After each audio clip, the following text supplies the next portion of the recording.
खुदा हम तेरी शुक्रगुजारी करते हैं तेरे बड़े मस्सा के लिए, तेरी हजूरी के लिए, तेरे पाक रूह की आग के लिए तेरी शुक्रगुजारी करते हैं। पाक रूह जी मैं तेरे दिल से शुक्रगुजार हूँ कि तू यहाँ पर उतर चुका है, तू यहाँ पर मौजूद है। तेरा शुक्र अदा करते हैं। आज तेरे पाक रूह के लिए तेरा शुक्र अदा करते हैं जिसके वसीला से आज बंधन टूटेंगे, जुए टूटे हैं। यीशु के नाम में तेरी शुक्रगुजारी करते हैं कि तेरा पाक रूह आज बड़े बड़े काम करने को है पाक खुदा, और आज सारा इज्जत और जलाल यीशु तेरे नाम को मिले। और तेरी शुक्रगुजारी करते हैं इन तमाम बहनों के लिए, भाइयों के लिए जिनके तू यहाँ पर उतरा है पाक खुदा, इन सबको छू, सबको बड़ी बरकत दे, इनको गाने के लिए, बजाने के लिए अकल हिकमत दे, ताकि आज पाक दा पूरे जोर के साथ तेरे नाम को जलाल दे सके। आजा मोड़ मुहार वेख यीशु वाला प्यार, आजा मोड़ मुहार वेख यीशु वाला प्यार, गल मुक जो सजावा दी। आजा मोड़ मुहार वेख यीशु वाला प्यार, आजा मोड़ मुहार वेख यीशु वाला प्यार, आजा मोड़ मुहार वेख यीशु वाला प्यार, आजा मोड़ मुहार वेख यीशु वाला प्यार, गल मुक जो सजावा दी। आजा मोड़ मुहार वेख यीशु वाला प्यार, गल मुक जो सजावा दी। यीशु दी हजूरी विच हुंदी बरसात शिफावां दी, यीशु दी हजूरी विच हुंदी बरसात शिफावां दी, शिफावां दी, शिफावां दी, शिफावां दी, शिफावां दी।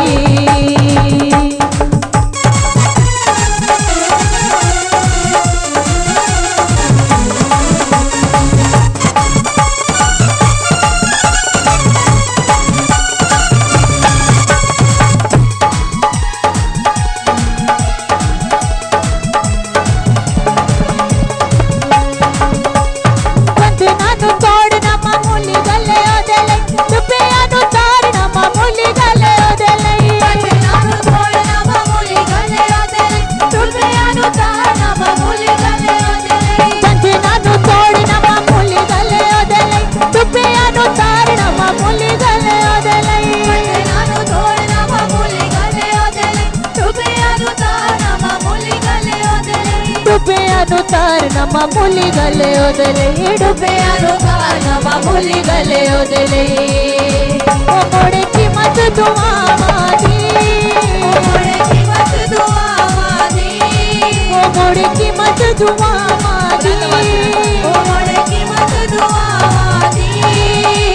यीशु दी हजूरी विच हुंदी बरसात शिफावां दी, यीशु दी हजूरी विच हुंदी बरसात शिफावां दी, शिफावां दी, शिफावां दी, शिफावां दी, शिफावां दी।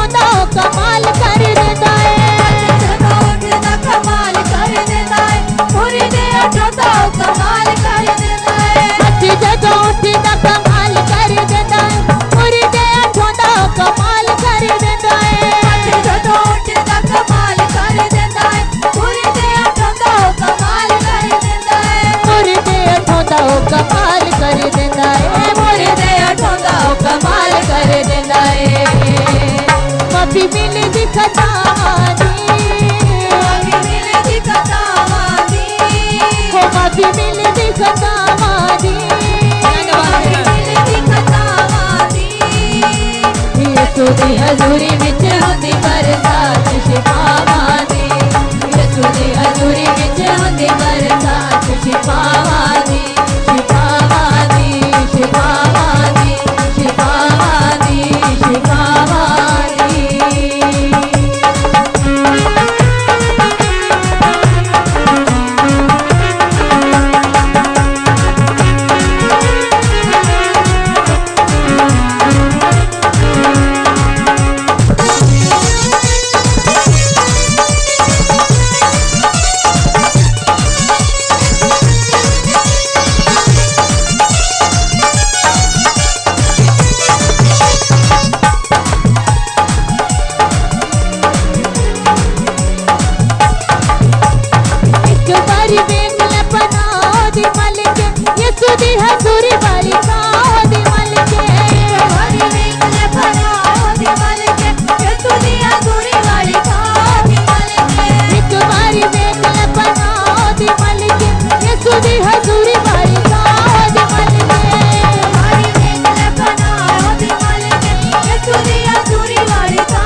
यसु दी हजूरी विच आंदी बरसात शिफावां दी शिफावां दी शिफावां दी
ਦੇ ਜਲਾਲੀ ਵਜਾਵਾਂਗੇ। ਇੱਕ ਚੀਜ਼ ਨੂੰ ਤੁਸੀਂ ਜਿਹੜੀ ਨੂੰ ਬਾਈਬਲ ਚੋਂ ਸਿੱਖ ਲਵੋ, ਇਹ ਜ਼ਰੂਰੀ ਹੁੰਦਾ ਕਿ ਬੰਦਾ ਉਹਦੇ ਉੱਤੇ ਡਟ ਜਾਵੇ, ਫੇਰ ਹੀ ਬੰਦਾ ਕਹਿ ਸਕਦਾ ਮੈਂ ਖੁਦਾ ਦੇ ਕਲਾਮ ਤੇ ਅਮਲ ਕਰਨ ਵਾਲਾ ਬੰਦਾ ਵਾਂ।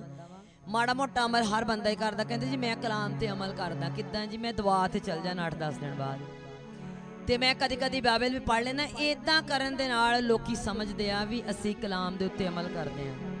ਆਪਾਂ ਜਦੋਂ ਤੋਂ ਜੰਮੇ ਆ, ਜਦੋਂ ਤੋਂ ਹੋਸ਼ ਸੰਭਾਲੀ, ਉਦੋਂ ਤੋਂ ਸੁਣਨ ਲੱਗੇ ਚਰਚਾਂ 'ਚ ਕਿ ਪ੍ਰਸਤਿਸ਼ ਜਿਹੜੀ ਆ ਇਹ ਖੁਦਾ ਦੇ ਹਜ਼ੂਰ 'ਚ ਬਹੁਤ ਅਹਿਮ ਆ। ਖੁਦਾ ਦਾ ਕਲਾਮ ਕਹਿੰਦਾ ਕਿ ਲੂਸੀਫਰ ਜਿਹੜਾ ਫਰਿਸ਼ਤਾ ਸੀ ਅਸਮਾਨ ਦੇ ਉੱਤੇ ਖੁਦਾ ਦੀ ਪ੍ਰਸਤਿਸ਼ ਕਰਦਾ ਸੀ, ਔਰ ਖੁਦਾ ਨੂੰ ਉਹ ਬਹੁਤ ਪਿਆਰਾ ਸੀਗਾ। ਕਿਉਂਕਿ ਖੁਦਾ ਦੀ ਤਾਰੀਫ ਕਰਦਾ ਸੀ, ਖੁਦਾ ਦੀ ਮਦਾਸਰਾਈ ਕਰਦਾ ਸੀ। ਔਰ ਖੁਦਾ ਨੇ ਜਦੋਂ ਉਹਨੂੰ ਅਸਮਾਨ ਤੋਂ ਸਿੱਟ ਦਿੱਤਾ, ਜਦੋਂ ਉਹਨੇ ਗਰੂਰ ਕੀਤਾ ਮੈਂ ਖੁਦਾ ਤੋਂ ਵੀ ਆਪਣਾ ਤਖਤ ਉੱਤੇ ਲਾਵਾਂਗਾ, ਜਦ ਕਿ ਉਹ ਬਰਾਬਰ ਹੀ ਦੂਸਰੇ ਨੰਬਰ ਦੇ ਤਖਤ ਤੇ ਹੀ ਸੀਗਾ, ਪਰ ਉਹਨੇ ਕਿਹਾ ਮੈਂ ਵੱਡਾ ਤਖਤ ਲਾਵਾਂਗਾ, ਮੈਂ ਖੁਦਾ ਤੋਂ ਵੀ ਉੱਤੇ ਰੱਖ ਕੇ ਆਪਣਾ ਤਖਤ ਲਾਵਾਂਗਾ। ਤੇ ਜਿਹੜੇ ਫਰਿਸ਼ਤਿਆਂ ਨੂੰ ਉਹਨੇ ਬਗਾਵਤ ਕਰਕੇ ਰਲਾ ਲਿਆ ਸੀਗਾ, ਇਹ ਮੇਰੀ ਹਮਦੋ ਸਨਾ ਕਰਨਗੇ। ਜਿੱਦਾਂ ਲੋਕੀ ਖੁਦਾ ਦੀ ਪ੍ਰਸਤਿਸ਼ ਕਰਦੇ ਸੀ, ਇਦਾਂ ਹੀ ਲੂਸੀਫਰ ਦੀ ਕਰਨਗੇ। ਖੁਦਾ ਨੇ ਲੂਸੀਫਰ ਨੂੰ ਜ਼ਮੀਨ ਦੇ ਉੱਤੇ ਸੁੱਟ ਦਿੱਤਾ, ਕਿਉਂਕਿ ਖੁਦਾ ਕਦੀ ਵੀ ਇਹ ਗੱਲ ਨੂੰ ਪਸੰਦ ਨਹੀਂ ਕਰਦਾ ਕਿ ਇਨਸਾਨ ਖੁਦਾ ਦੇ ਨਾਲ ਕਿਸੇ ਦੂਸਰੇ ਨੂੰ ਸ਼ਰੀਕ ਠਹਿਰਾਏ, ਉਹਦੀ ਪ੍ਰਸਤਿਸ਼ ਕਰੇ, ਉਹਦੇ ਵਾਸਤੇ ਉਹ ਗਾਏ। ਇਹ ਖੁਦਾ ਨੂੰ ਪਸੰਦ ਨਹੀਂ। ਮੈਂ ਕਿਤਾਬ ਪੜ੍ਹੀ ਸੀ ਉਹ ਪ੍ਰਸਤਿਸ਼ ਦੇ ਬਾਰੇ 'ਚ, ਔਰ ਮੈਂ ਉਹਦੇ ਵਿੱਚ ਇਹ ਗੱਲ ਸਿੱਖੀ ਸੀ ਉਸ ਖਾਦਮ ਦੇ ਕੋਲੋਂ ਕਿ ਆਪਾਂ ਮਿਲੀ ਨਗਮੇ ਗਾਉਂਦੇ ਆ। ਮਾਵਾਂ ਦੇ ਲੋਕਾਂ ਨੇ ਗੀਤ ਬਣਾਏ ਆ, ਜਦੋਂ ਮਦਰ ਡੇ ਆਉਂਦਾ ਮਾਵਾਂ ਦੇ ਬਹੁਤ ਜ਼ਿਆਦਾ ਗੀਤ ਗਾਏ ਜਾਂਦੇ ਆ, ਔਰ ਖੁਦਾ ਦਾ ਕਲਾਮ ਇਸ ਚੀਜ਼ ਦੇ ਖਿਲਾਫ ਆ। ਖੁਦਾ ਨਹੀਂ ਚਾਹੁੰਦਾ ਕਿ ਉਹਦੇ ਤੋਂ ਇਲਾਵਾ ਆਪਾਂ ਕਿਸੇ ਲਈ ਗਾਈਏ। ਹਾਂ, ਮਾਂ ਬਾਪ ਦੀ ਗਾ ਕੇ ਨਹੀਂ ਸਿਰਫ ਤੁਸੀਂ ਉਹਦੀ ਤਾਰੀਫ ਕਰ ਸਕਦੇ, ਉੱਦਾਂ ਵੀ ਕਰ ਸਕਦੇ ਹੋ। ਮਿਲੀ ਨਗਮੇ ਆਪਾਂ ਗਾਉਂਦੇ ਆ, ਕੁਛ ਨਗਮੇ ਇੱਦਾਂ ਦੇ ਮੇਰੀ ਜਾਨ ਹੀ ਮਿੱਟੀ 'ਚ ਮਿਲ ਜੇ, ਮੈਂ ਹੈ ਹੀ ਪਾਕਿਸਤਾਨ ਲਈ ਸੀ, ਮੇਰੀ ਜਾਨ ਹੀ ਪਾਕਿਸਤਾਨ ਲਈ ਸੀ, ਬਸ ਮੈਂ ਹੈ ਹੀ ਪਾਕਿਸਤਾਨ ਲਈ। ਤੇ ਖੁਦਾ ਨੇ ਕਾਹਤੋਂ ਬਣਾਇਆ ਤੁਹਾਨੂੰ? ਬਾਈਬਲ ਕਹਿੰਦੀ ਮੈਂ ਤੁਹਾਨੂੰ ਆਪਣੇ ਲਈ ਬਣਾਇਆ। ਖੁਦਾ ਕਹਿੰਦਾ ਮੈਂ ਆਪਣੇ ਲਈ ਬਣਾਇਆ ਤਾਂ ਕਿ ਇਨਸਾਨ ਮੇਰੀ ਹਮਦ ਕਰੇ। ਔਰ ਕਦੀ ਵੀ ਖੁਦਾ ਪਸੰਦ ਨਹੀਂ ਕਰਦਾ ਕਿ ਤੁਸੀਂ ਮੂੰਹ ਬੰਦ ਕਰਕੇ ਉਹਦੀ ਹਜ਼ੂਰੀ 'ਚ ਬੈਠ ਜਾਓ।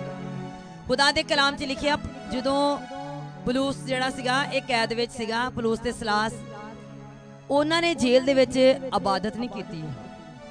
ਕਿਤੇ ਵੀ ਤੁਸੀਂ ਪੜੋਗੇ ਬਾਈਬਲ 'ਚ ਇਹ ਨਹੀਂ ਲਿਖਿਆ ਵੀ ਉਹਨਾਂ ਨੇ ਇਬਾਦਤ ਕੀਤੀ ਉੱਥੇ, ਜਾਂ ਬੜੀ ਲੰਮੀ ਉਹਨਾਂ ਨੇ ਘੰਟਿਆਂ ਨਾਲ ਦੁਆ ਕੀਤੀ। ਬਾਈਬਲ 'ਚ ਲਿਖਿਆ ਉਹ ਹਮਦੋ ਸਨਾ ਦੇ ਗੀਤ ਗਾਉਣ ਲੱਗ ਗਏ। ਜਦੋਂ ਜੇਲ੍ਹ 'ਚ ਸੀ, ਬੱਝੇ ਹੋਏ ਸੀ, ਉਹਨਾਂ ਨੂੰ ਬੇੜੀਆਂ ਲੱਗੀਆਂ ਹੋਈਆਂ ਸੀ, ਸੰਗਲਾਂ ਦੇ ਨਾਲ ਉਹ ਜਕੜੇ ਹੋਏ ਸੀ, ਉਹਨਾਂ ਨੇ ਉਸ ਹਾਲਤ ਦੇ ਵਿੱਚ ਵੀ ਪ੍ਰਸਤਿਸ਼ ਕਰਨਾ ਸ਼ੁਰੂ ਕੀਤੀ। ਜਦੋਂ ਪ੍ਰਸਤਿਸ਼ ਕਰ ਰਹੇ ਸੀ, ਇੱਕਦਮ ਖੁਦਾ ਦਾ ਪਾਕ ਰੂਹ ਉਸ ਕੈਦਖਾਨੇ ਦੇ ਵਿੱਚ ਆਇਆ, ਔਰ ਨੀਹਾਂ ਹਿੱਲੀਆਂ, ਔਰ ਉਹਨਾਂ ਦੇ ਜਿਹੜੇ ਸੰਗਲ ਸੀਗੇ ਹੱਥਾਂ ਦੇ ਨਾਲ ਬੱਝੇ, ਜਿਹੜੇ ਕਾਠ ਦੇ ਵਿੱਚ ਉਹਨਾਂ ਦੇ ਪੈਰ ਠੋਕੇ ਗਏ ਸੀ, ਖੁਦ ਬਖੁਦ ਹੀ ਉਹ ਖੁੱਲ ਗਏ। ਜੇਲ੍ਹ ਦੇ ਦਰਵਾਜ਼ਿਆਂ ਨੂੰ ਵੱਡੇ ਵੱਡੇ ਤਾਲੇ ਲਾ ਕੇ ਬੰਦ ਕੀਤਾ ਗਿਆ ਸੀ, ਖੁਦ ਹੀ ਖੁੱਲ ਗਈ। ਖੁਦਾ ਦੀ ਪ੍ਰਸਤਿਸ਼ ਕਰਨ ਦੇ ਵਿੱਚ ਇੰਨੀ ਪਾਵਰ ਆ ਕਿ ਅੱਜ ਤੱਕ ਆਪਾਂ ਸਮਝ ਨਹੀਂ ਸਕੇ ਕਿ ਪ੍ਰਸਤਿਸ਼ ਕਿਉਂ ਜ਼ਰੂਰੀ ਆ। ਕਹਿੰਦੇ ਇੰਨੇ ਲੰਮੇ ਗੀਤ ਗਾਏ ਜਾਂਦੇ, ਐਂਡ ਤੇ ਜਾਵਾਂਗੇ ਤਾਂ ਕਿ ਕਲਾਮ ਸੁਣ ਕੇ ਘਰ ਨੂੰ ਆ ਜਾਈਏ। ਪਰ ਬਾਈਬਲ ਕਹਿੰਦੀ ਆ ਕਿ ਪ੍ਰਸਤਿਸ਼ ਜਿਹੜੀ ਹੈ ਇਹ ਸਾਡੇ ਬੰਧਨਾਂ ਨੂੰ ਤੋੜ ਦਿੰਦੀ ਆ। ਉਹਨਾਂ ਦੇ ਉੱਤੇ ਬੰਧਨ ਸੀਗੇ, ਉਹ ਜਕੜੇ ਹੋਏ ਸੀ। ਖੁਦਾ ਦੇ ਪਾਕ ਰੂਹ ਨੇ ਪ੍ਰਸਤਿਸ਼ ਦੇ ਵਸੀਲੇ ਨਾਲ ਉਹਨਾਂ ਨੂੰ ਆਜ਼ਾਦ ਕਰ ਦਿੱਤਾ। ਅੱਜ ਜਿਹੜਾ ਬੰਦਾ ਚਰਚ ਦੇ ਵਿੱਚ ਬਿਮਾਰ ਦਵਾ ਕਰਾਉਣ ਆਉਂਦਾ, ਉਹਨੂੰ ਤੁਸੀਂ ਕਦੀ ਪ੍ਰਸਤਿਸ਼ ਕਰਦਿਆਂ ਵੇਖਿਓ, ਉਹਨੇ ਇੰਜ ਕਰਕੇ ਬਹਿ ਰਹਿਣਾ, ਮੂੰਹ ਨਹੀਂ ਹਿੱਲਣਾ ਉਹਨੇ ਕੁਛ ਵੀ ਨਹੀਂ ਕਰਨਾ। ਤੇ ਪਰ ਜਦੋਂ ਬਿਮਾਰਾਂ ਲਈ ਦਵਾ ਹੋਣੀ, ਸਭ ਨਾਲੋਂ ਪਹਿਲੇ ਉਹਨੇ ਡਿਵਰ ਕੇ ਦਵਾ ਕਰਾਉਣੀ, ਅੱਖਾਂ ਵੀ ਨਹੀਂ ਬੰਦ ਹੁੰਦੀਆਂ। ਆਪਾਂ ਜਿਹਨੂੰ ਜਾਣਦੇ ਹੀ ਨਹੀਂ, ਆਪਾਂ ਉਸ ਕੋਲੋਂ ਦਵਾਈ ਕਿੱਦਾਂ ਲੈ ਲਾਂਗੇ? ਆਪਾਂ ਸਮਝਦੇ ਹਾਂ ਇਸ ਗੱਲ ਨੂੰ ਵੀ ਜਦੋਂ ਆਪਾਂ ਪ੍ਰਸਤਿਸ਼ ਕਰਨੀ ਆ, ਖੁਦਾ ਦੇ ਬੰਧਨ ਟੁੱਟਦੇ ਆ, ਖੁਦਾ ਬੰਧਨ ਤੋੜ ਦਿੰਦਾ ਸਾਡੀਆਂ ਜ਼ਿੰਦਗੀਆਂ ਚੋਂ, ਔਰ ਖੁਦਾ ਦਾ ਮੱਸਾ ਸਾਡੀਆਂ ਜ਼ਿੰਦਗੀਆਂ ਚੋਂ ਬੰਧਨ ਤੋੜਦਾ। ਫਿਰ ਵੀ ਬਿਮਾਰ ਹੋਣ ਦੇ ਬਾਵਜੂਦ ਬੰਦੇ ਦਾ ਮੂੰਹ ਨਹੀਂ ਹਿੱਲਦਾ, ਉਹਦਾ ਹੱਥ ਨਹੀਂ ਹਿੱਲ ਰਿਹਾ ਹੁੰਦਾ। ਕਿਉਂ? ਬੰਦਾ ਬੜੇ ਆਰਾਮ ਨਾਲ ਬੈਠਾ ਹੁੰਦਾ ਜੀ, ਜਿੱਦਾਂ ਨਵਾਬ ਬਣ ਕੇ ਬੰਦਾ ਖੁਦਾ ਤੇ ਸਾਨ ਚੜਨ ਆਇਆ। ਖੁਦਾ ਕਦੀ ਵੀ ਤੁਹਾਨੂੰ ਉਨੀ ਦੇਰ ਤੱਕ ਤੁਹਾਡੇ ਬੰਧਨਾਂ ਨੂੰ ਨਹੀਂ ਤੋੜੇਗਾ ਜਿੰਨੀ ਦੇਰ ਤੱਕ ਤੁਸੀਂ ਖੁੱਭ ਕੇ ਬੇਖੁਦ ਹੋ ਕੇ ਪ੍ਰਸਤਿਸ਼ ਨਹੀਂ ਕਰਦੇ। ਔਰ ਖੁਦਾ ਉਦੋਂ ਹੀ ਤੁਹਾਡੇ ਉੱਤੇ ਆਪਣਾ ਅਸਮਾਨ ਖੋਲੇਗਾ, ਉਦੋਂ ਹੀ ਮਸਾਂ ਤੁਹਾਡੀਆਂ ਜ਼ਿੰਦਗੀਆਂ 'ਚ ਆਏਗਾ, ਉਦੋਂ ਹੀ ਬੰਧਨ ਟੁੱਟਣਗੇ। ਤੁਸੀਂ ਬੜੀ ਦੇਰ ਤੋਂ ਕਲਾਮ ਸੁਣਦੇ ਆਏ ਪ੍ਰਸਤਿਸ਼ ਕਰਨੀ ਚਾਹੀਦੀ ਹੈ, ਪਰ ਕਰਦੇ ਨਹੀਂ। ਜਿਹੜੇ ਕਰਦੇ ਆ ਉਹ ਵੀ ਬੜਾ ਮਤਲਬ ਫੁੱਲ ਮੂੰਹ ਲਾ ਕੇ ਹੱਥ 'ਚ ਤਾੜੀ ਇੱਥੋਂ ਆ ਰਹੀ ਹੁੰਦੀ, ਪਰ ਆਵਾਜ਼ ਨਹੀਂ ਆ ਰਹੀ ਹੁੰਦੀ। ਕਈਆਂ ਦਾ ਤੁਸੀਂ ਵੇਖ ਲਓ, ਏਦਾਂ ਧਿਆਨ ਮਾਰ ਕੇ ਇੱਥੋਂ ਹੱਥ ਹੁੰਦਾ, ਪਰ ਤਾੜੀ ਦੀ ਆਵਾਜ਼ ਨਹੀਂ ਆਉਂਦੀ। ਜਿੰਨੇ ਲੋਕ ਤਾੜੀ ਵਜਾਉਂਦੇ ਆ, ਕਿਆ ਆਵਾਜ਼ ਪੁਰਜੋਸ਼ ਹੋਣੀ ਚਾਹੀਦੀ ਕਿ ਨਹੀਂ? ਹੋਣੀ ਚਾਹੀਦੀ ਹੈ ਨਾ। ਜਦੋਂ ਗਾਵੋ ਉਦੋਂ ਤੁਸੀਂ ਇਨਸਾਨ ਲਈ ਨਹੀਂ ਗਾ ਰਹੇ, ਤੁਹਾਨੂੰ ਨਾਲ ਦਾ ਕੀ ਕਹੇਗਾ, ਤੇਰੇ ਤੋਂ ਆਵਾਜ਼ ਹੀ ਨਹੀਂ ਸੁਣੀ। ਤੁਸੀਂ ਖੁਦਾ ਲਈ ਗਾ ਰਹੇ ਆ ਤਾਂ ਕਿ ਖੁਦਾ ਦਾ ਰੂਹ ਤੁਹਾਡੀਆਂ ਜ਼ਿੰਦਗੀਆਂ 'ਚ ਆਏ, ਤੁਸੀਂ ਹਰ ਤਰ੍ਹਾਂ ਦੇ ਬੰਧਨ ਤੋਂ ਆਜ਼ਾਦ ਹੋ ਜਾਓ। ਅੱਜ ਮਸੀਹੀ ਲੋਕ ਸਭ ਨਾਲੋਂ ਜ਼ਿਆਦਾ ਬੰਧਨਾਂ 'ਚ, ਗਰੀਬੀ ਦੇ ਵਿੱਚ ਇਹ ਫਸੇ ਹੋਏ ਆ, ਬਿਮਾਰੀਆਂ 'ਚ ਮਸੀਹੀ ਲੋਕ ਫਸੇ ਹੋਏ ਆ, ਲਾਂਤਾਂ ਖਾਨਦਾਨੀ ਨਸਲੀ ਚੱਲਦੀਆਂ ਆ ਰਹੀਆਂ, ਕਦੀ ਆਜ਼ਾਦ ਨਹੀਂ ਹੋਏ। ਕਿਉਂ? ਕਿਉਂਕਿ ਜਿੱਦਾਂ ਆਪਾਂ ਪ੍ਰਸਤਿਸ਼ ਨੂੰ ਬਾਈਬਲ 'ਚ ਪੜ੍ਹਦੇ ਉਦਾਂ ਆਪਾਂ ਕਰਦੇ ਹੀ ਨਹੀਂ। ਮੈਂ ਇੱਕ ਖਾਦਮ ਨੂੰ ਸੁਣ ਰਹੀ ਸੀ, ਕਹਿੰਦੇ ਇਹਦਾ ਮਤਲਬ ਆ ਵੀ ਪ੍ਰਸਤਿਸ਼ ਦਾ ਯੂਨਾਨੀ ਜ਼ਬਾਨ 'ਚ ਹਲਾਲ, ਉਹਦਾ ਮਤਲਬ ਆ ਬੇਵਕੂਫ ਬਣ ਜਾਣਾ ਪ੍ਰਸਤਿਸ਼ ਕਰਦੇ ਆ। ਕਦੀ ਕਦੀ ਵੇਖਿਆ ਨਾ ਪ੍ਰਸਤਿਸ਼ ਕਰਨ ਵਾਲੇ ਬੇਖੁਦ ਹੋ ਜਾਂਦੇ, ਦੂਜੇ ਅੱਖਾਂ ਖੋਲ ਵੇਖਣ ਵਾਲੇ, ਇਹਨੂੰ ਕੀ ਹੋ ਗਿਆ, ਇਹਨੂੰ ਕੀ ਹੋ ਗਿਆ। ਉਹ ਬੇਵਕੂਫ ਲੱਗਦੇ ਦੂਸਰਿਆਂ ਦੀ ਨਜ਼ਰ 'ਚ। ਔਰ ਦਾਊਦ ਨੂੰ ਵੀ ਉਹਦੀ ਬੀਵੀ ਨੇ ਕਿਹਾ ਸੀ ਇਹ ਬਾਂਕਾ ਬੇਹਯਾਈ ਦੇ ਨਾਲ ਨੱਚ ਰਿਹਾ, ਬੇਹਯਾਈ ਦੇ ਨਾਲ। ਉਹਨੇ ਸਹੀ ਉਹਦਾ ਤਰਜਮਾ ਪ੍ਰਸਤਿਸ਼ ਦਾ ਕੀਤਾ ਸੀ ਕਿ ਬੇਹਯਾਵਾਂ ਵਾਂਗੂ ਇਹ ਗੀਤ ਗਾ ਰਿਹਾ ਬੇਖੁਦ ਹੋ ਕੇ। ਔਰ ਬਾਈਬਲ ਪ੍ਰਸਤਿਸ਼ ਉਹਨੂੰ ਕਹਿੰਦੀ, ਇਹ ਨਹੀਂ ਕਹਿੰਦੀ ਬੰਦਾ ਬੜਾ ਡੀਸੈਂਟ ਅੰਦਾਜ਼ ਦੇ ਨਾਲ ਪ੍ਰਸਤਿਸ਼ ਕਰ ਰਿਹਾ ਤੇ ਕਹਿੰਦਾ ਮੇਰੇ ਵਾਸਤੇ ਖੁਦਾ ਦਾ ਅਸਮਾਨ ਖੁੱਲ ਜੂ, ਕਦੀ ਨਹੀਂ ਹੋ ਸਕਦਾ। ਅਗਰ ਤੁਸੀਂ ਚਾਹੁੰਦੇ ਹੋ ਖੁਦਾ ਅਸਮਾਨ ਖੋਲ ਦੇਵੇ ਫਿਰ ਬੇਖੁਦ ਹੋ ਕੇ ਪ੍ਰਸਤਿਸ਼ ਕਰੋ, ਜ਼ੋਰ ਦਾ ਤਾਲੀਆਂ ਵਜਾ ਕੇ ਕਰੋ। ਅੱਜ ਆਪਾਂ ਇੱਥੇ ਗਰਮੀ ਆਪਾਂ ਲੱਗਦੀ ਆ, ਪਰ ਇਹ ਗਰਮੀ ਜਿਹੜੀ ਅੱਜ ਸਹਿ ਲੈਣਾ ਤੁਹਾਡੇ ਲਈ ਅੱਛੀ ਗੱਲ ਆ ਕਿ ਤੁਸੀਂ ਇਬਾਦਤ ਕਰਨ ਵਾਸਤੇ ਆਇਓ। ਖੁਦਾ ਤੁਹਾਡਾ ਜ਼ੇਨ ਖੋਲੇ, ਖੁਦਾ ਦਾ ਕਲਾਮ ਤੁਹਾਡੀਆਂ ਜ਼ੇਨਾਂ ਨੂੰ ਚੇਂਜ ਕਰੇ ਔਰ ਅਬਦੀ ਅੱਗ ਤੋਂ ਆਪਾਂ ਬਚ ਜਾਵਾਂਗੇ ਜੇ ਅੱਜ ਆਪਾਂ ਖੁਦਾ ਨੂੰ ਜਾਣ ਲਈਏ। ਲੇਕਿਨ ਪ੍ਰਸਤਿਸ਼ ਕਰਦਿਆਂ ਹੋਇਆਂ ਕਦੀ ਵੀ ਇਸ ਅੰਦਾਜ਼ ਨਾਲ ਪ੍ਰਸਤਿਸ਼ ਨਾ ਕਰੋ ਕਿ ਪਤਾ ਲੱਗੇ ਕਿ ਬਸ ਬੰਦੇ ਦਾ ਮੂੰਹ ਹੀ ਹਿੱਲਦਾ ਜੀ, ਬੰਦਾ ਬੜੇ ਡੀਸੈਂਟ ਅੰਦਾਜ਼ ਨਾਲ ਬੈਠਾ। ਸੁਰਖੀ ਤੇ ਕਿਸੇ ਭੈਣ ਨੇ ਵੀ ਲਾਈ ਨਾ ਭਰਾਵਾਂ ਨੇ ਕੁਛ ਕੀਤਾ ਮੂੰਹ ਦੇ ਉੱਤੇ, ਹੈ ਵੀ ਜਿਹੜੇ ਸੁਰਖੀ ਖਰਾਬ ਹੋ ਜਾਣੀ ਬੰਦੇ ਦੀ। ਪੁਰਜੋਸ਼ ਅੰਦਾਜ਼ ਨਾਲ ਗੀਤ ਗਾਓ, ਤੁਸੀਂ ਵੇਖੋਗੇ ਤੁਸੀਂ ਪ੍ਰਸਤਿਸ਼ ਕਰਦਿਆਂ ਖੁਦ ਹੀ ਆਜ਼ਾਦ ਹੋ ਜਾਓਗੇ। ਤੁਹਾਡੇ ਤੇ ਜ਼ਰੂਰੀ ਨਹੀਂ ਕਿ ਕੋਈ ਪਾਦਰੀ ਹੱਥ ਰੱਖ ਕੇ ਦੁਆ ਕਰੇ ਤੇ ਤੁਸੀਂ ਠੀਕ ਹੋਵੋਗੇ, ਨਹੀਂ। ਪ੍ਰਸਤਿਸ਼ ਦੇ ਵਿੱਚ ਇਹ ਕੂਵਤ ਆ ਕਿ ਤੁਹਾਡੇ ਬੰਧਨਾਂ ਨੂੰ ਜਿੱਥੇ ਤੁਸੀਂ ਖੜੇ ਹੋ, ਅਗਰ ਤੁਸੀਂ ਖੁਦਾ ਦੇ ਨਾਲ ਖੁੱਭ ਕੇ ਉਹਦੇ ਨਾਲ ਪਾਕ ਦੇ ਨਾਲ ਮਿਲ ਕੇ ਖੁਦਾ ਦੇ ਨਾਮ ਨੂੰ ਜਲਾਲ ਦਿੰਦੇ ਹੋ, ਤੁਸੀਂ ਜਿੱਥੇ ਵੀ ਉਹ ਪ੍ਰਸਤਿਸ਼ ਤੁਹਾਨੂੰ ਆਜ਼ਾਦ ਕਰੇਗੀ। ਹਾਲੇਲੂਇਆ। ਇਦਾਂ ਦੀ ਪ੍ਰਸਤਿਸ਼ ਕਰਨੀ, ਹੁਣ ਇਦਾਂ ਦੀ ਕਰਨੀ ਆ ਵੀ ਸੋਚਣਾ ਨਹੀਂ ਮੈਂ ਬਿਮਾਰ ਮੇਰੇ ਕੋਲ ਹਿੱਲਿਆ ਨਹੀਂ ਜਾਂਦਾ। ਹੁਣ ਹੈ ਆਪਾਂ ਬਿਮਾਰ ਨਹੀਂ, ਬਿਮਾਰ ਆ ਤੇ ਆਪਾਂ ਡਾਕਟਰ ਦੇ ਕੋਲ ਆਏ ਆ ਤਾਂ ਕਿ ਉਹ ਸਾਨੂੰ ਦਵਾਈ ਦੇਵੇ। ਦਵਾਈ ਲੈਣ ਆਏ ਆ, ਇਸ ਲਈ ਇਦਾਂ ਦੀ ਉਹਨੂੰ ਆਪਣੀ ਬਿਮਾਰੀ ਖੋਲ ਕੇ ਦੱਸੋ, ਵਾਜ਼ਿਆ ਕਰਕੇ ਗੀਤ ਗਾ ਕੇ, ਕਿ ਉਹਨੂੰ ਸਮਝ ਲੱਗ ਜਾ ਤੁਹਾਨੂੰ ਕੀ, ਔਰ ਤੁਹਾਨੂੰ ਉਸੇ ਟਾਈਮ ਉਹ ਸ਼ਿਫਾ ਦੇ ਦੇ। ਹਾਲੇਲੂਇਆ। ਸਾਰੇ ਖੜੇ ਹੋਵਾਂਗੇ, ਅੱਖਾਂ ਬੰਦ ਕਰਾਂਗੇ, ਪੁਰਜੋਸ਼ ਅੰਦਾਜ਼ ਦੇ ਨਾਲ ਜਿਹੜੀ ਮੈਂ ਤੁਹਾਨੂੰ ਦੱਸਿਆ ਵੀ ਜਿਹੜੀ ਦਾਊਦ ਦੀ ਬੀਵੀ ਨੇ ਕਿਹਾ ਬਾਂਕਾ ਬੇਹਯਾਈ ਦੇ ਨਾਲ ਨੱਚ ਰਿਹਾ। ਇਦਾਂ ਦੀ ਪ੍ਰਸਤਿਸ਼ ਕਰਨੀ, ਲੋਕਾਂ ਦੀ ਨਜ਼ਰ 'ਚ ਤੁਸੀਂ ਹਕੀਰ ਹੋਵੋ ਪਰ ਖੁਦਾ ਤੁਹਾਨੂੰ ਬਰਕਤ ਦੇਵੇ। ਹਾਲੇਲੂਇਆ। ਇਹ ਬਾਈਬਲ ਦੀ ਗੱਲ ਆ। ਪ੍ਰਸਤਿਸ਼ ਦਾ ਕਦੀ ਮੈਂ ਨਾ ਕੱਢ ਕੇ ਵੇਖਿਓ ਯੂਨਾਨੀ ਇਬਰਾਨੀ ਜਨਾਨੀ ਦੇ ਵਿੱਚ, ਤੁਹਾਨੂੰ ਸਮਝ ਲੱਗੇਗੀ ਪ੍ਰਸਤਿਸ਼ ਕਹਿੰਦੇ ਕਿਹਨੂੰ। ਪ੍ਰਸਤਿਸ਼ ਇਹ ਨਹੀਂ ਕਹਿੰਦੀ ਵੀ ਬਸ ਤੁਸੀਂ ਚੁੱਪ ਕਰਕੇ ਆਪਣੀ ਜਗ੍ਹਾ ਤੇ ਸਾਖਤ ਹੋ ਕੇ ਖੜ ਕੇ ਗੀਤ ਗਾਉਣਾ, ਨਹੀਂ। ਪ੍ਰਸਤਿਸ਼ ਦਾ ਮਤਲਬ ਬੇਵਕੂਫਾਂ ਵਾਂਗੂ ਪ੍ਰਸਤਿਸ਼ ਕਰਨਾ, ਉੱਚੀ ਉੱਚੀ ਗਾਉਣਾ, ਵਜਾਉਣਾ, ਨੱਚਣਾ, ਝੂਮਣਾ, ਇਹਨੂੰ ਖੁਦਾ ਦੀ ਪ੍ਰਸਤਿਸ਼ ਕਿਹਾ ਜਾਂਦਾ। ਸਾਰੇ ਆਪਣੀ ਅੱਖਾਂ ਬੰਦ ਕਰਾਂਗੇ। ਜਿੰਨੇ ਲੋਕ ਬਿਮਾਰ ਆ ਆਪਣੇ ਜ਼ੇਨ 'ਚ ਠਹਿਰਾਓ ਕਿ ਖੁਦਾ ਮੈਂ ਅੱਜ ਇੰਜ ਦੀ ਪ੍ਰਸਤਿਸ਼ ਕਰਾਂਗਾ। ਤੇਰਾ ਕਲਾਮ ਕਹਿੰਦਾ ਕਿ ਪ੍ਰਸਤਿਸ਼ ਦੇ ਨਾਲ ਪਲੂਸ ਤੇ ਸਲਾਸ ਦੇ ਬੰਧਨ ਟੁੱਟ ਗਏ ਸੀ। ਅੱਜ ਮੇਰੀ ਜ਼ਿੰਦਗੀ 'ਚੋਂ ਹਰ ਤਰ੍ਹਾਂ ਦਾ ਬੰਧਨ ਟੁੱਟ ਜਾਏ, ਨਪਾਕੀ ਦਾ, ਗੁਨਾਹ ਦਾ, ਚੋਰੀ ਚਲਾਕੀ ਦਾ, ਸਾਰੇ ਬੰਧਨ ਖੁਦਾ ਅੱਜ ਤੋੜ ਦੇਵੇ। ਸਾਰੇ ਸੈਕਸ ਦੇ ਬੰਧਨ ਖੁਦਾ ਤੋੜੇ, ਨਪਾਕੀਆਂ ਦੇ ਬੰਧਨਾਂ ਨੂੰ ਖੁਦਾ ਅੱਜ ਤੋੜ ਦੇਵੇ। ਹਰ ਤਰ੍ਹਾਂ ਦੀ ਬਿਮਾਰੀ ਖੁਦਾ ਆਪਣੇ ਪਾਕਰੂ ਦੇ ਵਸੀਲੇ ਦੇ ਨਾਲ ਅੱਜ ਉਹਨੂੰ ਕੈਂਸਲ ਕਰੇ। ਲੇਕਿਨ ਸ਼ਰਤ ਕਿ ਆਪਣੀਆਂ ਅੱਖਾਂ ਬੰਦ ਕਰੋ, ਜ਼ੋਰ ਨਾਲ ਤਾੜੀ ਵਜਾਉਣੀ, ਜ਼ੋਰ ਨਾਲ ਗਾਉਣਾ। ਮੈਂ ਕਾੜੇ ਨਾਲ ਆਵਾਜ਼ ਤੁਹਾਡੀ ਜ਼ਿਆਦਾ ਹੋਣੀ ਚਾਹੀਦੀ, ਤੁਹਾਡੇ ਵਾਸਤੇ ਖੁਦਾ ਆਪਣਾ ਸਮਾਨ ਖੋਲ ਦੇਗਾ। ਹਾਲੇਲੂਇਆ। ਮਿਲ ਕੇ ਸਾਰੇ ਗਾਵਾਂਗੇ ਭੇਜ ਰੂ ਦੀ ਆਗਿਆ ਯਹੋਵਾ, ਇਹ ਵਾਲਾ ਗੀਤ ਗਾਵਾਂਗੇ ਸਾਰੇ ਮਿਲ ਕੇ ਗਾਵਾਂਗੇ ਪੁਰਜੋਸ਼ ਅੰਦਾਜ਼ ਨਾਲ ਵਾਲੇ ਦੀ ਫਿਕਰ ਨਹੀਂ ਕਰਨੀ। ਸਮਝੋ ਤੁਹਾਨੂੰ ਦਾਊਦ ਦੀ ਬੀਵੀ ਕਹਿ ਰਹੀ ਹੈ ਬਾਂਕਾ ਤੇ ਤੁਸੀਂ ਦਾਊਦ ਹੋ। ਅੱਜ ਦਾਊਦ ਬਣ ਕੇ ਖੁਦਾ ਦੀ ਪ੍ਰਸਤਿਸ਼ ਕਰੋ।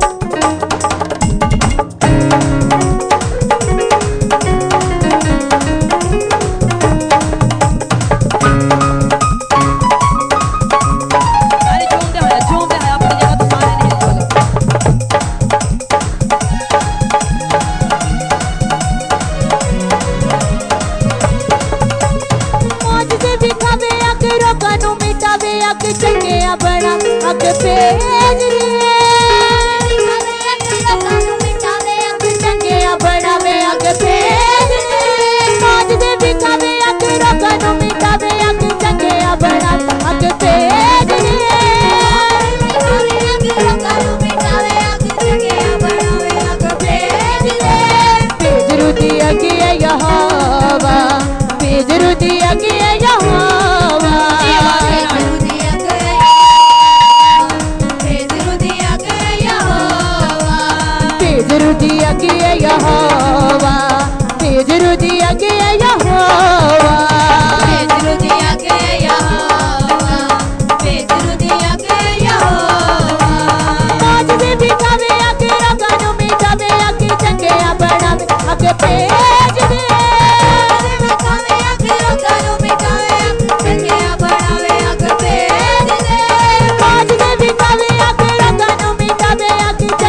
अगे यहोवा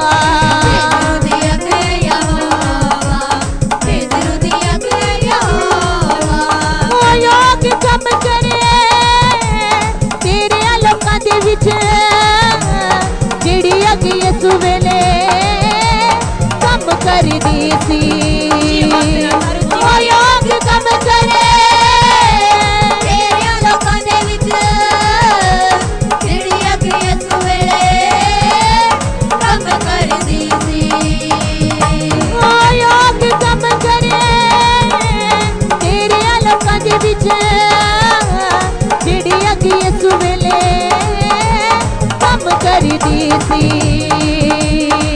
योग कम करे तेरे लोकां दे विच जेड़ी अगे यसु वेले कम करदी सी चंगे होण सब यहोवा जरूरी अगे यहोवा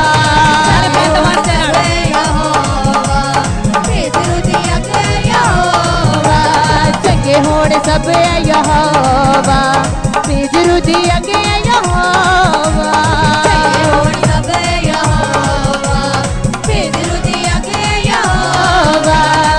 जरूरी अगे यहोवा जरूरी अगे यहोवा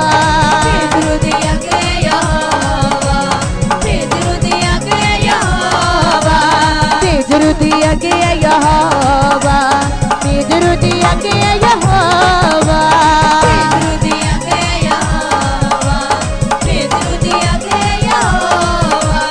मौज दे बिकावे अगे रोगां नूं मिटावे अगे चंगे बना अग भेज दे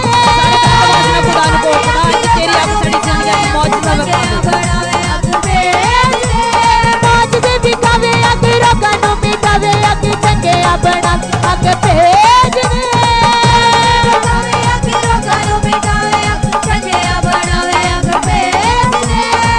जरूरी अगे यहोवा जरूरी अगे यहोवा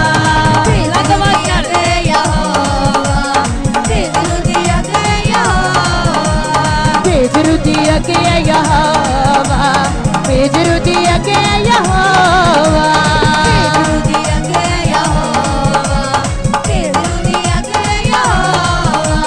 मंगदा हो योग जो मंगदा सी एलिया स्वर्गां दे विचों अगे जो मंगदा सी एलिया मंगदा हो योग जो मंगदा सी एलिया स्वर्गां दे विचों अगे जो मंगदा सी एलिया मंगदा हो योग जो मंगदा सी एलिया स्वर्गां दे विचों अगे जो मंगदा सी एलिया मंगदा हो योग जो मंगदा सी एलिया स्वर्गां दे विचों अगे जो मंगदा सी एलिया तू सच्चा रब यहोवा जरूरी अगे यहोवा सच्चा रब यहोवा जरूरी अगे यहोवा तू सच्चा रब यहोवा जरूरी अगे यहोवा सच्चा रब यहोवा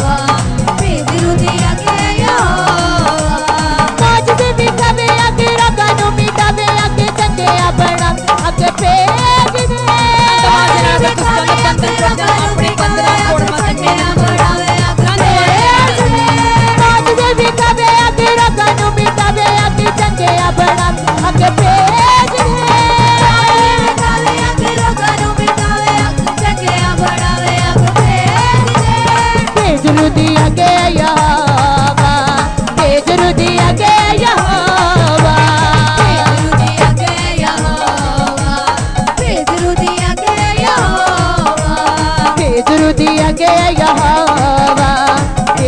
दिया के यहोवा दिया के यहोवा दिया के यहोवा दिया के यहोवा दिया के यहोवा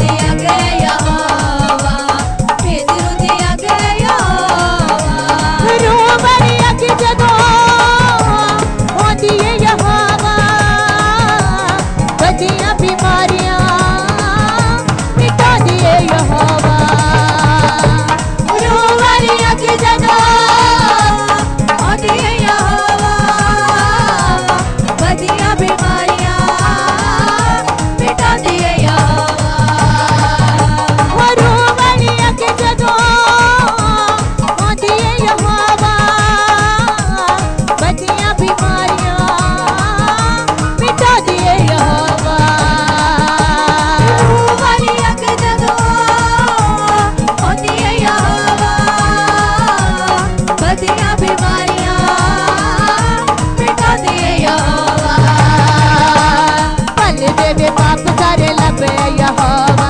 तेज रुदिया के यहोवा तेरे पाप सारे लब यहोवा तेज रुदिया के यहोवा तेज रुदिया के यहोवा तेज रुदिया के यहोवा रुदिया के यहोवा तेज रुदिया के यहोवा तेज रुदिया के यहोवा तेज रुदिया के यहोवा रुदिया के यहोवा तेज रुदिया के यहोवा तेज रुदिया के यहोवा तेज रुदिया के यहोवा रुदिया के यहोवा तेज रुदिया के यहोवा काज से भी कबे आके रकानो मिटावे आके जगे बड़ा सोग भेज दे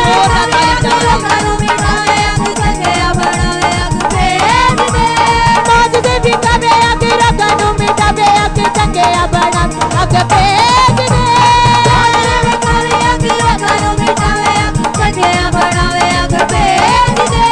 काज से भी कबे आके रकानो मिटावे आके जगे बड़ा अग भेज दे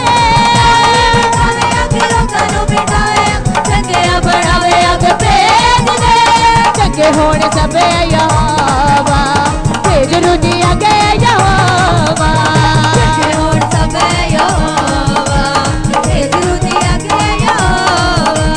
तेज रुदिया के यहोवा तेज रुदिया के यहोवा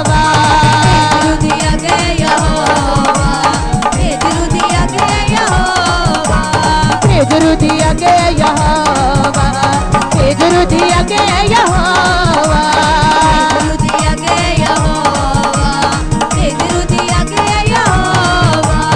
मंगदा हो योगे जमंगदा सिएलिया स्वर्ग दे विचोगे जमंगदा सिएलिया मंगदा हो योगे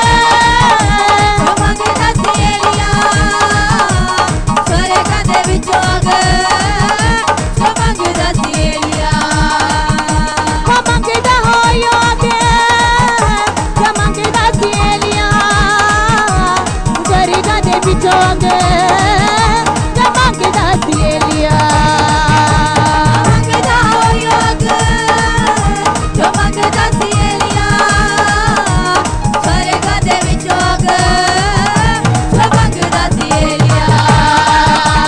तुयो सच्चा रब यहोवा तेज रुदिया के यहोवा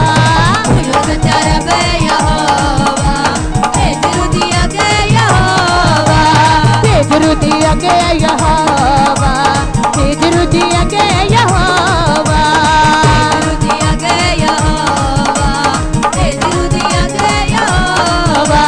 तेज रुदिया के यहोवा तेज रुदिया के यहोवा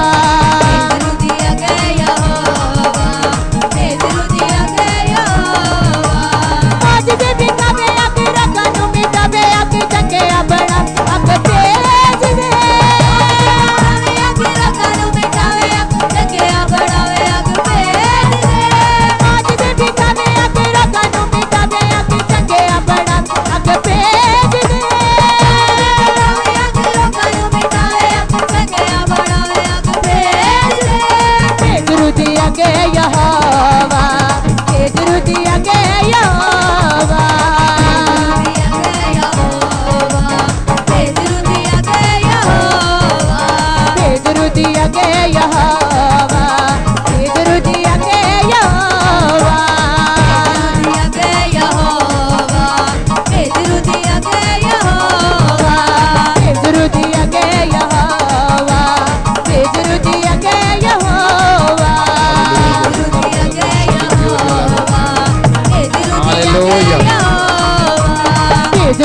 आगे यहोवा तेज रुदी आगे यहोवा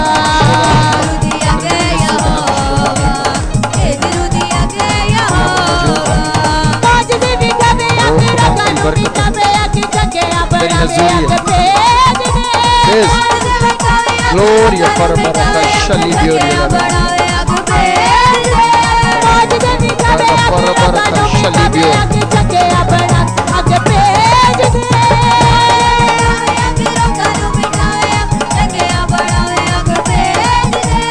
Gloria para Shali Bioria Pedrudia ke Yehova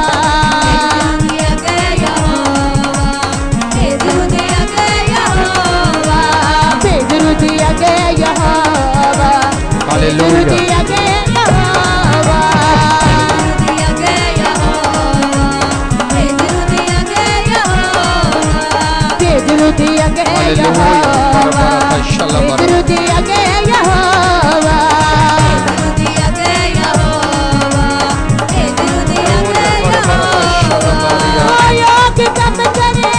सब बोलो Gloria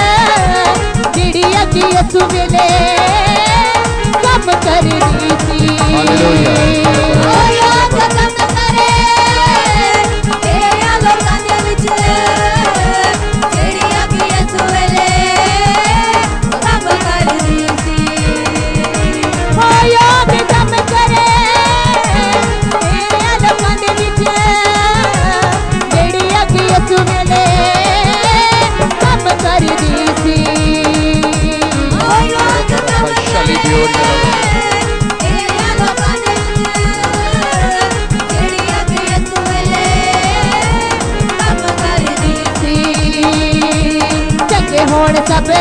Gloria para bara Hallelujah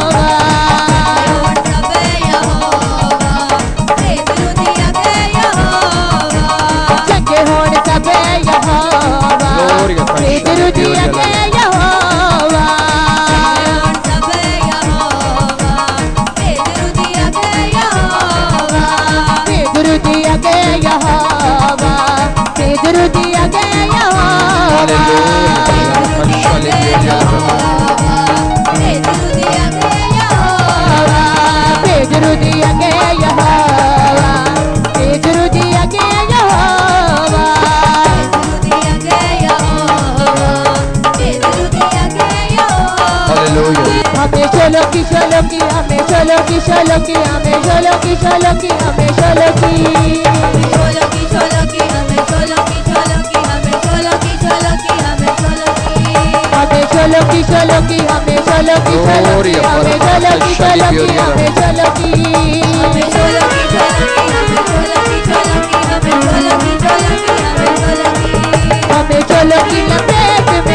hallelujah तेरा मसीह के पर नाज़र ओ खुदा तेरी हज़ूरी में चलो की लपेट में ले ले हमें चलो की लपेट में ले ले हमें चलो की लपेट में ले ले हमें चलो की लपेट में ले ले हमें चलो की लपेट में ले ले हमें चलो की लपेट में ले ले Praise the Barakah Shalom Barakah Barakah Shalom Hallelujah Jesus Hallelujah Hallelujah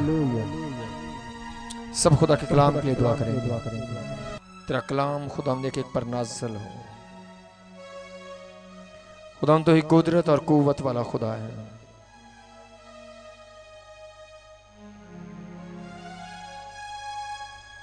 एक एक से बोल और बात कर खुदा पाकरू जी मैं आपको वेलकम कहता हूं सब खुदा के कलाम के लिए बोल कर दुआ करो कलाम आपके बंधनों को तोड़ता है हालेलुया जीसस प्रेज रिफार यथा शाला bara bara bara bara bara bara bara bara bara bara bara bara Gloria fali bioria lara. Hallelujah, Jesus.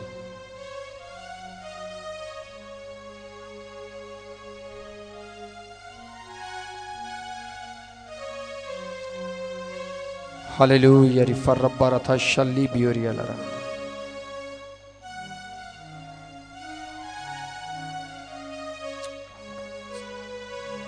जितने लोग खुदा तेरे सामने एक एक को यीशु नाम में ब्लेस करता हूँ, तेरे कलाम से भरें, तेरी बादशाही के लिए तैयार हों, तेरे जलाल के लिए तैयार हों। तेरी कुदरत कुव्वत मस्सा हजूरी एक एक को टच करे, चेंज करे।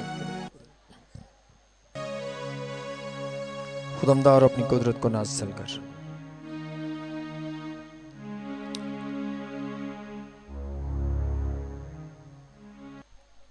यीशु मसीह नासरी के नाम में सब बैठेंगे। हालेलुया। शुक्रगुजारी है खुदाम की वो हमारे दरमियान में मौजूद है। शुक्रगुजारी करना ये भी कोई आम काम नहीं। आप कम लोगों के मुंह से सुनोगे खुदाम तेरा शुक्र हो। हालेलुया। शुक्रगुजारी बड़े ईमानदार बंदे के मुंह से निकलती है। अगर आपका वाकई अमान हो कि यीशु यहां पर मौजूद है, आपका दिल ज़हन माने इस बात को, तो फिर ही आप कह सकते हो खुदाम तेरा शुक्र है कि तू मेरे लिए यहां पर उतरा हुआ है। जो लोग खुदा के कलाम पर, खुदा की कुदरत पर, खुदा की बरकत पर दिल से अमान रखते हैं, वो बार बार बोल सकते हैं खुदाम तेरा शुक्र हो। हर बंदे के लिए ये बोलना आसान नहीं।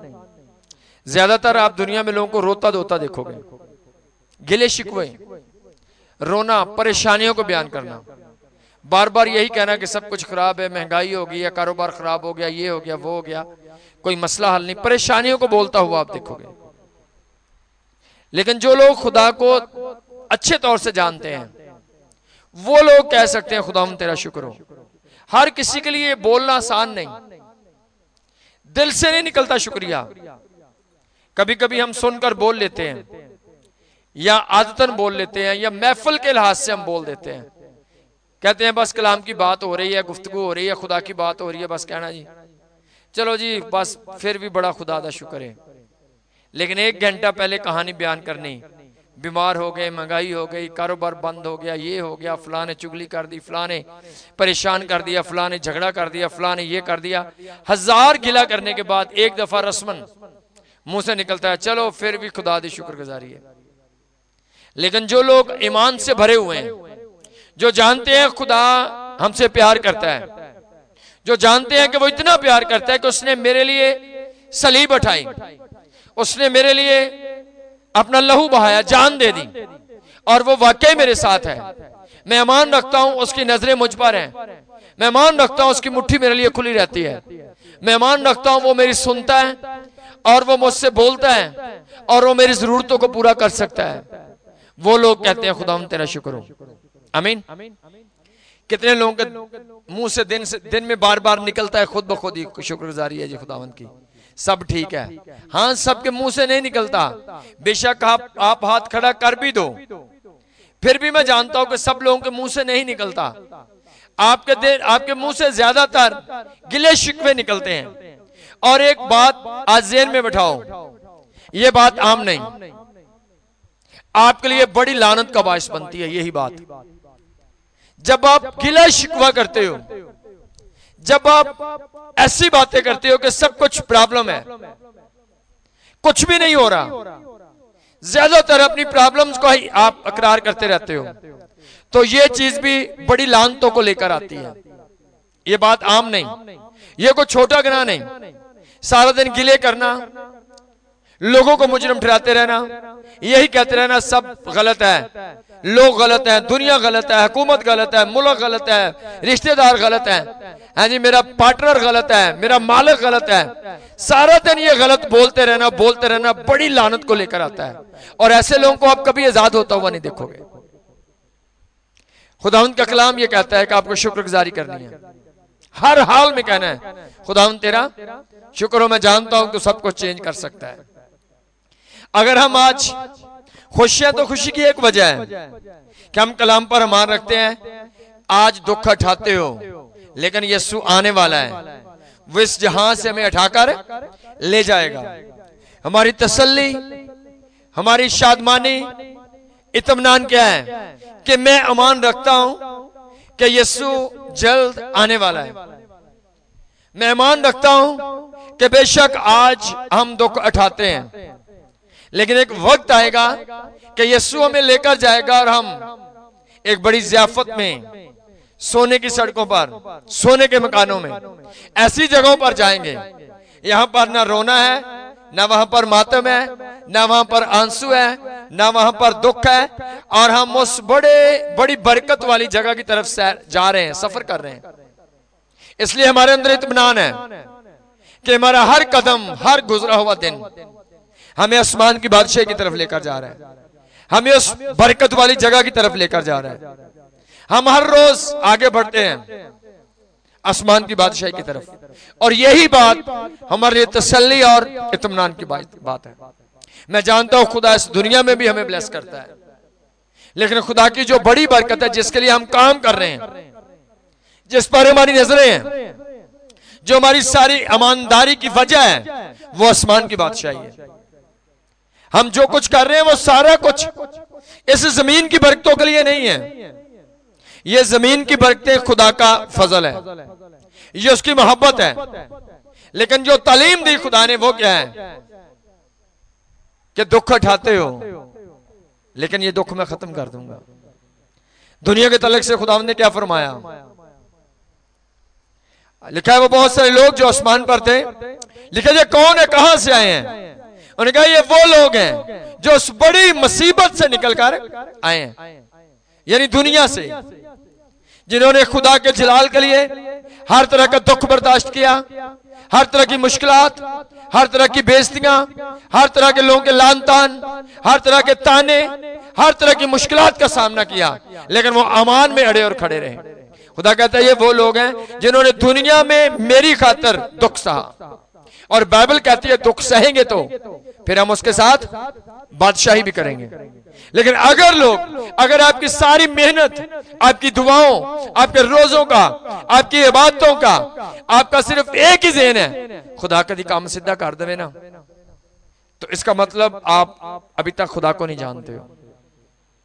आप जो कुछ करते हो आप जमीन के लिए नहीं कर रहे हो, हम उस शहर के लिए कर रहे हैं, हम उस बरकत के लिए जो जमीन का, जो जमीनी हमारी जिंदगी है, सफर मुकम्मल करने के बाद जो बरकतें हमें मिलेंगी। खुदा के कलाम में क्या लिखा है, जब हम गौर करते हैं कलाम मुकद्दस को समझते हैं तो समझ लगती है। खुदा का कलाम जोर देता है कि जमीन पर भी खुदा हमें ब्लेस करना चाहता है, लेकिन जितनी बड़ी बरकतें हैं खुदा की, उनका तल्लक आसमान के साथ है। और जो तालीम हम पाते हैं, यीशु मसीह ने मनाती शुरू की, तो यीशु मसीह ने क्या कहा, यीशु ने कहा तौबा करो। किस लिए? क्योंकि आसमान की बादशाही नजदीक आ गई है। आज दुनिया में देखो, एक बंदे को मैं तौबा तलक से कलाम सुना रहा था, अभी पिछले हफ्ते की बात है, उसने बड़ा खुलकर कहा, उसने कहा भाई जी खुदा साडी इन्हां मुसीबतां तो जान छड़ा दे, तुसी जेड़ा बपतिस्मा कहो मैं लैण लई तैयार हूं। तो मैंने कहा आपकी मुसीबतों से जान नहीं छूटेगी, क्योंकि आप बपतिस्मे को नाम दे रहे हो मुश्किलात, मुसीबतों से रहाई का, जबकि तौबा और बपतिस्मे का तल्लक यीशु मसीह को कबूल करने के साथ है। और आज दुनिया में देखो लोग कब दुआ करते हैं, जब कोई मुश्किल आती है, कब चर्च आते हैं, जब कोई मुश्किल आती है, कब कोई बड़ा काम करते हैं खुदा के लिए, जब कोई मुश्किल आती है। और जितनी दुआएं, रोजे, उनका मजमून क्या है, खुदा मेरी नौकरी लग जाए, खुदा मुझे शिफा मिल जाए, खुदा मेरे घर के हालात ठीक हो जाए, खुदा मेरा बिजनेस ठीक हो जाए, खुदा एक दफा मुझे इस मुश्किल से निकाल ले।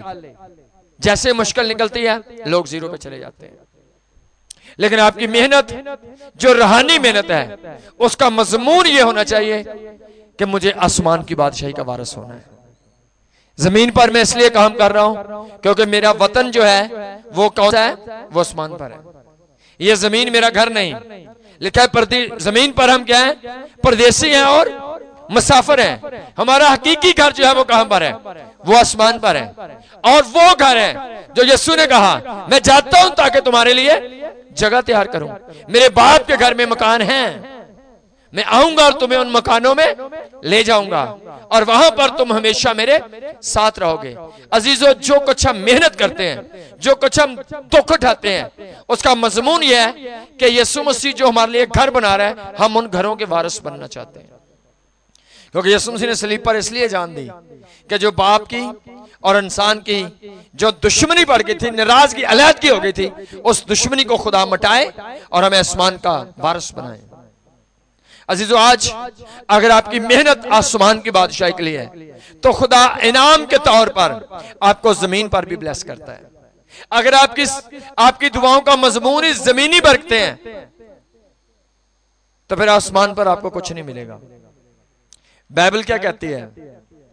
अगर कलाम पर गौर करें तो कलाम का मजमून आसमान की बादशाही है। इसलिए खुदा के कलाम में जोर दिया गया है कलीसिया को इस बात को समझना है, कलीसिया को जानना है कि जो आप दुआएं करते हो, जो भी आप खुदा के लिए करते हो, वो आपका रोजा है, वो आपकी ईमानदारी है, कोई बड़ी कुर्बानी है, कोई बड़ा हदिया है, कोई आपका कुछ भी जो रूहानी तौर पर करते हो, अगर उसका मजमून सिर्फ जमीनी बरकते हैं तो आप शैतान से धोखा खा रहे हो। आपका मजमून आसमानी बरकते होना चाहिए। और बाइबल क्या कहती है? पहले तुम उसकी बादशाही और रास्तबाजी की तलाश करो तो बाकी सब चीजें तुमको इनाम में मिलेंगी। अगर आप कोशिश करोगे आसमान की बादशाही के लिए कि मैं क्यों ईमानदार हूं, इसलिए कि आसमान पर ईमानदार जाएंगे। मैं क्यों हदिया देता हूं, क्यों मैं बीज बोता हूं, क्यों पैसा देता हूं? क्योंकि बाइबल में इसमें लिखा है अपना माल आसमान पर जमा करो। मैं इसलिए कर रहा हूं। अगर आप इसलिए दाई की पैसा देते हो कि जी पैसा दो तो फिर पैसे बदलेंगे, पैसा दे रहे हैं खुदा को, कारोबार ठीक हो जाए, ठीक है, ये भी लिखा है बाइबल में, दिया करो तुम्हें भी दिया जाएगा। लेकिन इससे भी जो बड़ी बात है, आप इसलिए बीज बोएं, इसलिए हदिया दें, इसलिए पैसा दें कि मैं अपना माल आसमान पर जमा कर रहा हूं और मैं वहां पर जमा कर रहा हूं, ना वहां पर जंग लगता है, ना वहां पर कीड़ा है। तो इसका मतलब आपका मजमून जो है वो आसमान की बादशाही। आप कलीसिया हो, आप खुदा के लोग हो, आपकी कोशिश आसमान की बादशाही होनी चाहिए। अगर आप आसमान की बादशाही को ढूंढ लेंगे, क्योंकि बाइबल कहती है पहले तुम उसकी बादशाही और रास्तबाजी की तलाश करो, ढूंढ लो उसको। अगर वो आपको मिल गई तो अनाम के तौर पर जमीन की चीजें भी खुदा आपको देगा। लेकिन अगर कोई ऐसा फॉल्ट आपकी जिंदगी में हुआ जिसकी वजह से आप आसमान की बादशाही से रिजेक्ट हो कि आप वहां पर नहीं जा सकते, तो फिर जमीनी बरकतें भी आपको नहीं मिलेंगी। इसलिए आपकी सारी मेहनत कोशिश का मजमून क्या है? आसमान की बादशाही। सब बोलो क्या है? हम क्यों दुआएं करते हैं? खुदा का हुक्म है ताकि हम आसमान की बादशाही में जाए। हम क्यों रोजे रखते हैं? खुदा ने हुक्म दिया इसलिए कि हम आसमान की बादशाही में जाए। हम क्यों बड़ी बड़ी कुर्बानियां देते हैं? हमारा मजमून है आसमान की बादशाही। ये जमीन फानी है, बाइबल का इसके अंदर लिखा है ये जमीन बर्बाद हो जाएगी, आसमान भी नहीं रहेगा, नए आसमान नई जमीन होगी, सब चीजें फानी हैं, फना हो जाएंगी। आपकी जिंदगी का मजमून होना चाहिए मैंने ये काम नहीं करना। क्यों नहीं करना? वो ना हो कि मैं आसमान की बादशाही से रह जाऊं। मैंने ये काम करना है, क्यों करना है जी? इसलिए कि मैं आसमान की बादशाही का वारिस होना चाहता हूं।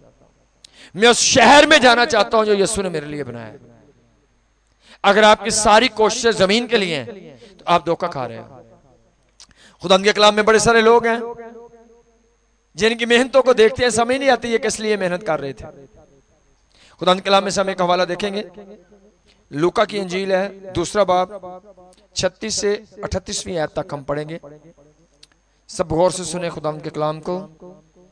जब हम किसी की जिंदगी को पढ़ते हैं, गवाही को सुनते हैं, कलाम मुकद्दस के अंदर गवाहियां हैं लोगों की जिन्होंने कुछ किया, हम उनकी जिंदगी पर गौर करते हैं, वो गवाही है हमारे लिए। फलां ने क्या किया, वो गवाही है। कभी कभी हम दुनिया में से गवाहियां सुनते हैं कि जी मैंने ऐसे ऐसे खुदा को कबूल किया, मैंने ये काम किया, खुदा ने बरकत दी। कभी कभी हम बाइबल मुकद्दस में से गवाहियों को देखते हैं कि फलां बंदे ने क्या किया, कैसे वो बरकत पाई, क्या बरकत मिली उसको, कैसे वो कामयाब हुआ। सो पढ़ेंगे खुदा के कलाम में से लूका 2 बाब 36 से 38 तक। हालेलुया। और आशर के कबीला में से हन्ना नाम फैनवेल की बेटी एक नबिया थी। वो बहुत उम्र रसीदा थी और उसने अपने कमवारपन के बाद 7 बरस एक शौहर के साथ गुजारे थे। वो 84 बरस से बेवा थी और हैकल से जुदा ना होती थी, बल्कि रात दिन रोज़ों और दुआओं के साथ इबादत किया करती थी। और वो उसी घड़ी वहाँ आकर खुदा का शुक्र करने लगी और उन सब से जो यरूशलेम के छुटकारे के मुंतजिर थे उसकी बाबत बातें करने लगी। आमीन। जोर से बोलो आमीन। खुदाम के कलाम में एक औरत के तलक से हम पढ़ते हैं। हन्ना नाम है इसका, हन्ना नाम है। शादी हुई इसकी, आशर के कबीले की है। शादी हुई, शादी को 7 साल गुजरे। 7 साल के बाद उसका शोहर फौत हो गया और वो बेवा हो गई। बेवा होने के बाद 84 साल मजीद गुजर गए। 84 साल बगैर शोहर के तन्हा अलग जिंदगी बसर कर रही है। सोचो, एक ऐसी औरत जिसकी शादी हुई, 7 साल गुजरे, कोई औलाद नहीं, औलाद नहीं, 7 साल गुजर गए। उसके बाद शोहर फौत हो गया। हादसे पर हादसा है।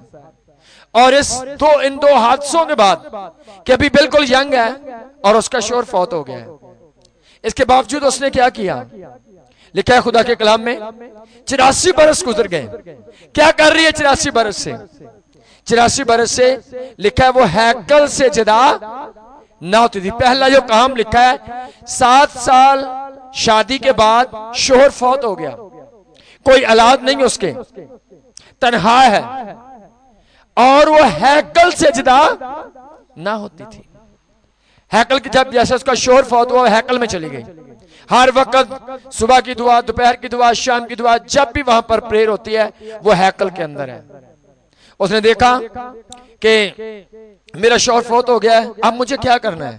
मैं और खुदा के करीब चली जाती हूँ, मैं हैकल में चली जाती हूँ, मैं अपनी जिंदगी खुदा को दे देती हूँ, मैं खुदा के साथ और अपनी मोहब्बत को बढ़ा लेती हूँ।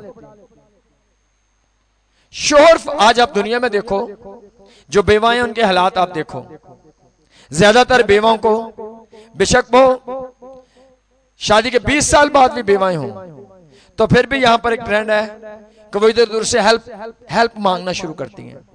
ज्यादातर बेवाएं ऐसी हैं, वो घर घर फिरती हैं और वो चाहती हैं लोग हमारी हेल्प करें, और दूसरों के काम में टांग अड़ाना, फालतू गुफ्तगू, गलत धंधों में पड़ जाना, ऐसे।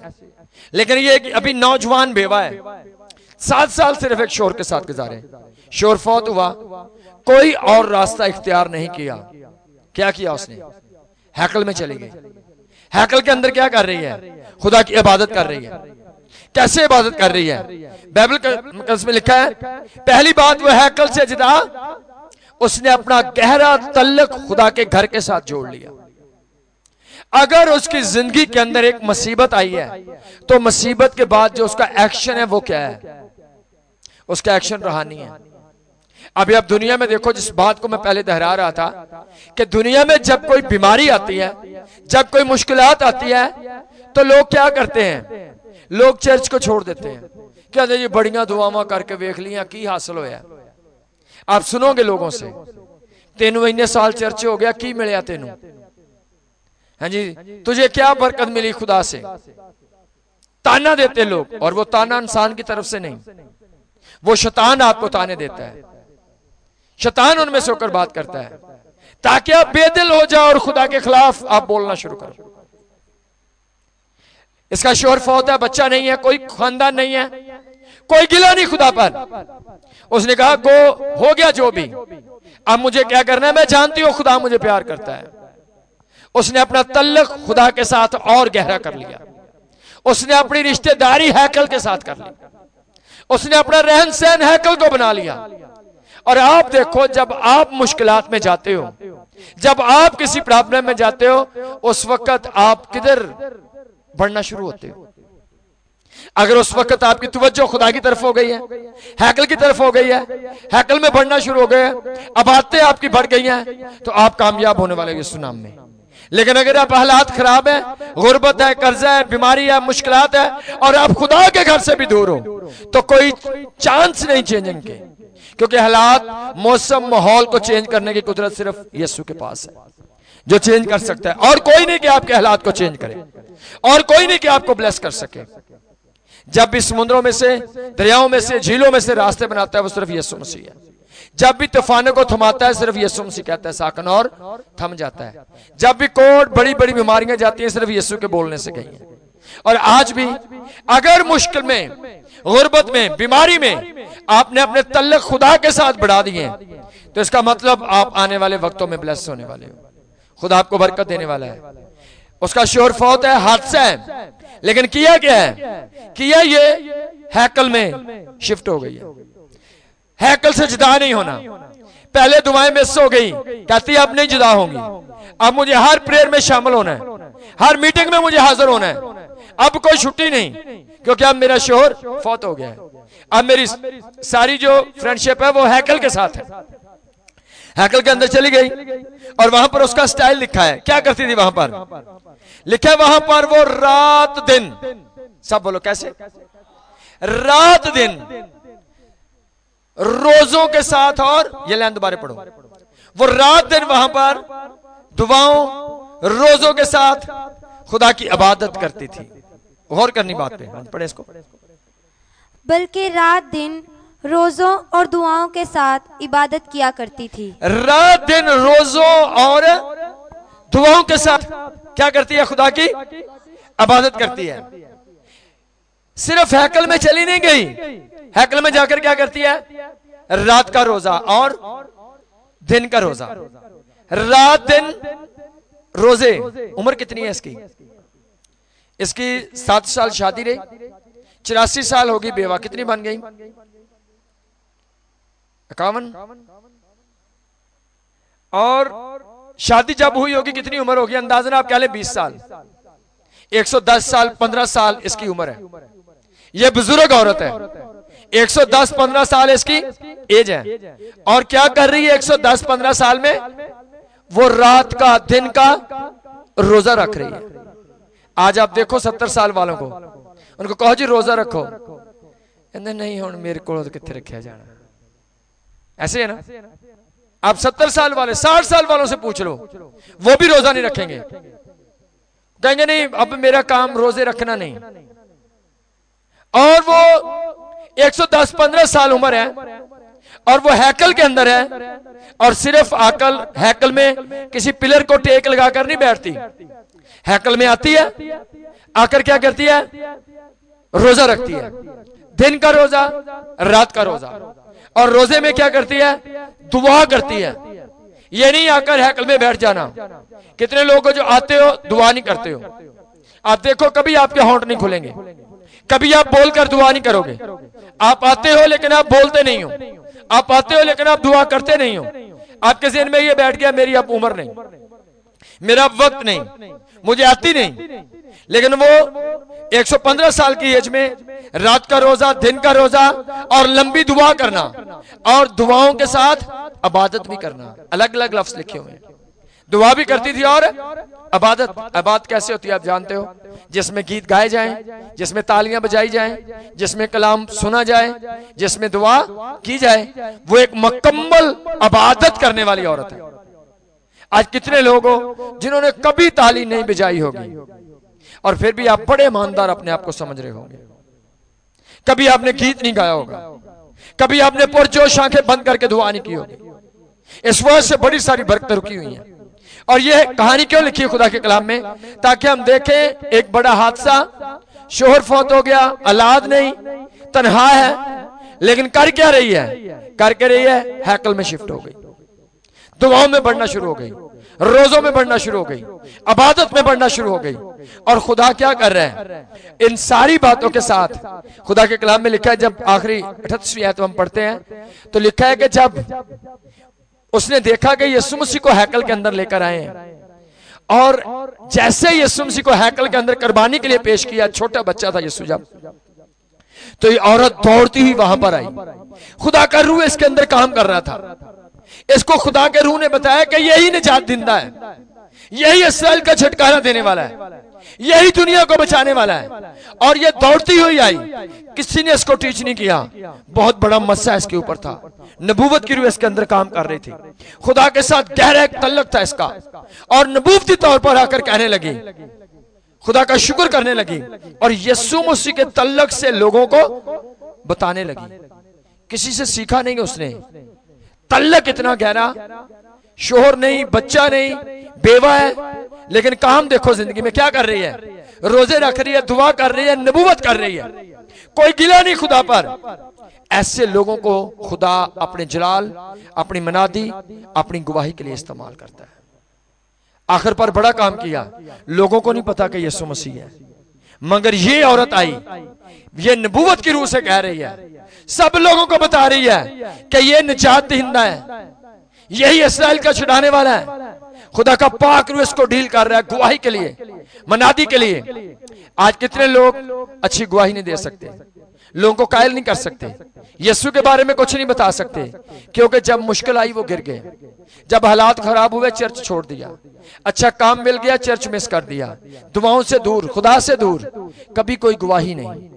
और इसके बारे में लिखा है, ये गवाही देने वालों के लिए बात है कि जिनको खुदा चुनता है अपने जलाल के लिए, उनको बड़ी बड़ी मुश्किलात से निकाल कर लेके आता है।